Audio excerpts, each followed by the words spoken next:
Իմ համար կրկնակի պատիվ է այսօր այս մրցանակը հանձնել մեր ժամանակների հերոսին,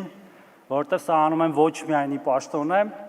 այլ խորապես համոզված եմ եւ հավատում եմ անհատական ջանքին։ Իմ ականջներում գրեթե ամեն օր զրնգում է մի միտք, որ ես լսել եմ այսօր արդեն հեռավոր թվացող 2007 թվականին, որին վստահ եմ հավատում են դահլիճում ներկաները եւ վստահաբար մեր ժողովրդի մեծ մասը։ Իսկ այդ միտքը հետեւյալն էր. Հայաստանի ապագան կախված է մեկ մարդուց եւ այդ մեկ մարդը դու ես։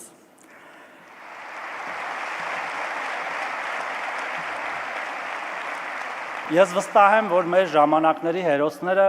իրենց կյանքում առաջնորդվում են հենց այդ սկզբունքով,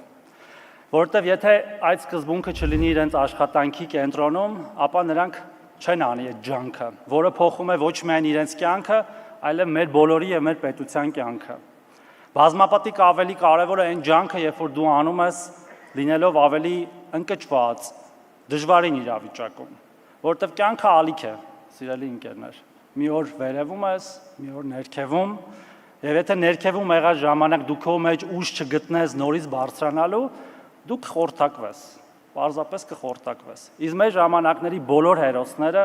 եւ ես վստահ եմ մեր ժողովրդի մեծ մասը չի ուզում խորտակվել։ Դրա համար էլ անում է այդ ջանքը եւ բարձրանում վերև։